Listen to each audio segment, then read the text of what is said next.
So our E46 M3 that we bought sight unseen from auction online, which we've covered before on our channel. Today's the day we're going to go and pick it up, and today's the day we find out what the total bill for repairing that car is, which you know, I've got a pretty good idea. We went up and saw the guys recently for a bit of a progress update, but I'm assured the car is ready, it drives beautifully, and it's now time to go and find out how it looks, how it drives, and have some fun. Do you think this car's got a 4D ghosted plate? Oh, he's on trade plates, look, he's one of us. That doesn't look like a stock turbo. Is that meth, bro? There she is. Nice looking car, isn't it? Such a good motor. It looks high, right? Previously, I put those wheels on and then I put eye-back springs on and spacers. I think it's like 12 mil, 15 mil or something on the axles to fill the wheel arches out. And I thought I was top boy, but I think I like the stock ride height. It does look quite high up. You've matured. I have matured. I'm not that guy anymore. Many M3s. Haven't seen it on the ground in 2 months. We do need some window trims though. I think I did this on my one I had like 12 years ago. They bow up a little bit. Wheels need refurbing, we can sort that out. But the tyres are good, nice Contis on it. Oh yeah, both door trims need doing. But loads of the fiddly M3 bits that I remember from last time around don't need doing. Like these mirrors, the like dimming glass would go strange, a strange colour in the rearview mirror. Rusty arches, all of those things are all good. Like this is a really, really nice example, as the guys have said in the previous video. So pleased with it. And the exhaust is no longer hanging off it, which is a bonus. And the contents of the engine are not gonna spill out from the oil cooler line because they've replaced those. I'm so excited to drive this. You drive like Porsche GT3 RS, whatever, like super fast, super direct, but then you get into something like this and you know, it is the hydraulic steering and it is the size of the car and the way it handles the road. It's nothing quite like it. It's like the 1M in that respect. Hopefully never have to sell this car, but we will see. My wife wants to move house, so we'll see. Oh, so good to be back. Oh my God, you look at pictures of, like, for example, this car, and you think, yeah, that's good.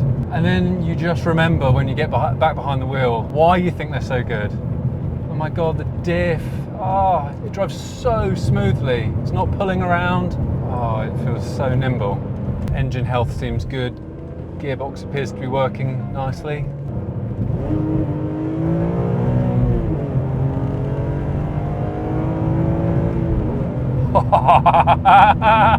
Oh my God, it's so good.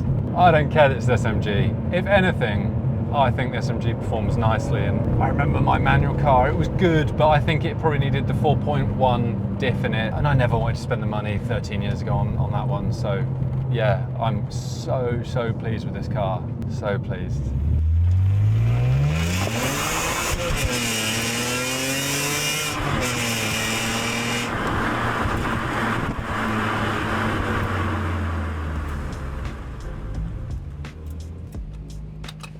Oh, it's nice to have this car back. That little half-hour drive is just so much fun. It just reminds you of why we love these cars. And it's got my mind working on all the little bits we just need to finish it off, I guess, because it's gonna just stay a nice stock example. I think that's what it deserves to be. So get the wheels sorted, a little bit of steering wheel trim to get redone. I had that done on my last one actually. And overall detail, ceramic coating, and I think we're about there. So as a auction bought sight unseen M3, are you happy with your purchase? Yeah, unreal really, isn't it? I thought you're going to take one thing off, then the next thing, then the next thing, which happened with the oil cooler. A bolt snapped and we had to fit a new one. But we've got really lucky. There's no other total gamble. I can't remember what the bill was in the end. I've got the receipt. 3,600 including VAT, so 3 grand plus VAT, which is completely rebuilt LSD. Oil cooler lines, aircon recharged, bit of diagnosis, exhaust repair. I'm sure there's some other bits I've forgotten. How much was the car in the first place? We paid 13,300 plus a £500 fee, and then some delivery, so owed about 14 grand. So we're 17 and a half into it now. I think if I was going to keep this car forever, I would just probably manual convert it, only because the SMG system is quite complex and I just don't want to be worrying about that. I think it drives really well with the SMG, but if I was going to keep it forever, I'd probably do the save the manuals and convert it. But the 1M is a manual, and that, you know, it's great. This actually drives really well with the SMG. It's full modern classic nerd spec, so it's got no tinted rear glass and no sunroof. So I think it's got all the hallmarks of a modern classic, but it's still a bit broken. It stopped going down to first again, which is just SMG life, as I understand it. I've remembered why my black one 5 years ago went up to Darah and had a new pump and had something else done to it, is because the light kept flashing when it got hot, and then it started messing around and not shifting gear. So they put a new pump on it, they put a CSL map on it, and then it was good as gold. And they did all the relearn on this and it all went green. Happy days, but on the way back it started playing up again. And if you put it in sports, so just like as in manually shifting, it's fine.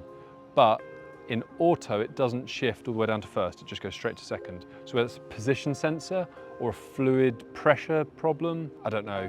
It could be a number of things, but to be continued.